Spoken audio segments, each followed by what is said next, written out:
ওই পাতে দেন ভাই, ওই পাতে দেন, ওই পাতে দিয়ে ফেলাই খেয়ে দেন, ওই পাতে দিয়ে ফেলাই খেয়ে দেন। শোনেন ওই পাতে ফেলাই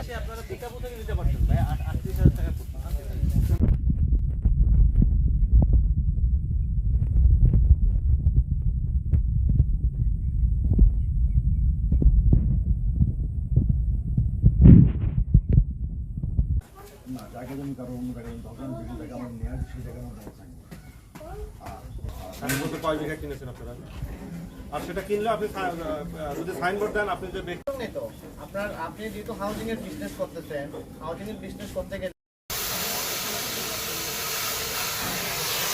ভালো সিস্টেম কাটা হয়ে গেছে প্যাকেজ হচ্ছে না আর লাভ কজন জায়গা ডিসকাউন্ট দিচ্ছেন মানুষজনকে ফেসবুকে, এটা কতটা করতেছেন আপনারা? সেটা কিভাবে বিজ্ঞাপন দেন? আপনি 2700 মানুষের জমিনে গেলে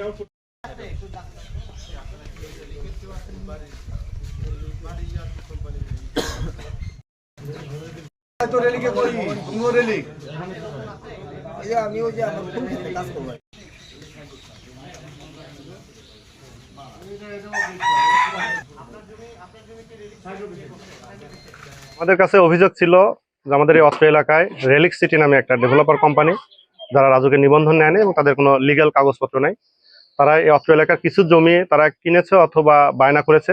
বাট তারা প্রায় 2700 একর জমির একটা লেআউট নকশা প্রণয়ন করে সেটি বিভিন্ন ব্যক্তির কাছে তারা বিভিন্ন দামে প্লট বিক্রি করছে।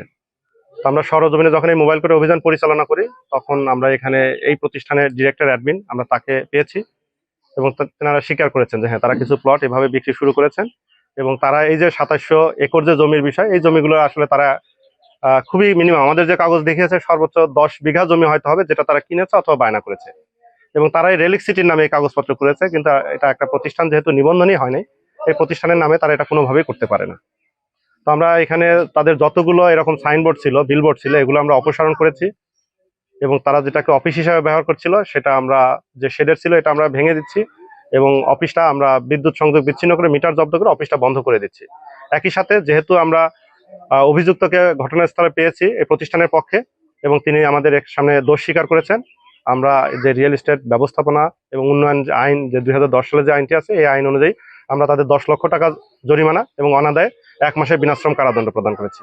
একই সাথে তারা আমাদের 300 টাকার একটা স্ট্যাম্পে অঙ্গীকারনামা প্রদান করবে যে পরবর্তীতে এই প্রতিষ্ঠান যথাযথ আইনি প্রক্রিয়া অনুসরণ না করে এই ধরনের কোনো কার্যক্রম তারা আর চালাবে না, এই মর্মে তারা একটা অঙ্গীকারনামা প্রদান করবে।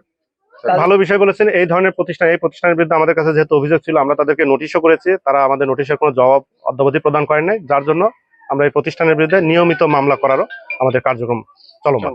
এর আগে আমরা তাদেরকে নোটিশ করেছি, বাট সেই নোটিশের কোনো জবাব না পেয়ে মূলত আমাদের আজকের এই অভিযান পরিচালিত।